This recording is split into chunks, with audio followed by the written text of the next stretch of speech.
Sidang pra-peradilan status tersangka Rizik Syihab kembali digelar di Pengadilan Negeri Jakarta Selatan. Pihak Rizik Syihab menghadirkan saksi fakta dan saksi ahli hukum pidana pada persidangan kali ini. Sidang lanjutan pra-peradilan status tersangka Rizik Syihab kembali digelar. Jadwal sidang hari ini adalah mendengarkan kesaksian dari 2 saksi fakta dan 2 saksi ahli yang dihadirkan pihak Rizik Syihab.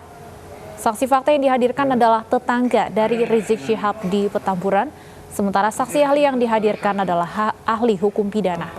Hakim dan tim hukum Polda mencecar sejumlah pertanyaan kepada saksi fakta terkait dengan kondisi saat terjadinya kerumunan di Petamburan yang disebut melanggar protokol kesehatan di tengah penerapan PSBB.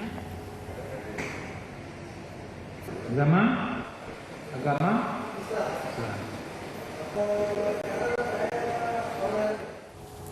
Kasus kerumunan yang melibatkan Rizik Syihab berawal dari penjemputan dirinya di Bandara Soekarno-Hatta November lalu. Polisi kemudian tetapkan pimpinan Front Pembela Islam itu sebagai tersangka. Berawal dari kedatangan Rizik ke tanah air yang disambut ribuan pendukungnya di Bandara Soekarno-Hatta, hingga saat melaksanakan acara Maulid Nabi dan pernikahan putrinya yang mengumpulkan massa. Pemerintah Provinsi DKI Jakarta pun telah memberikan denda administrasi sebesar 50 juta rupiah kepada Rizik setelah dinilai melanggar protokol kesehatan saat status PSBB.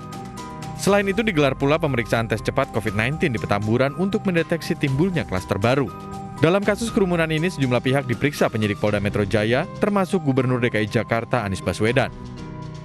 Rizik Syihab 2 kali tidak mengindahkan panggilan polisi untuk dimintai keterangan dengan alasan sedang beristirahat. Pada panggilan kedua, Rizik hanya diwakili oleh kuasa hukumnya.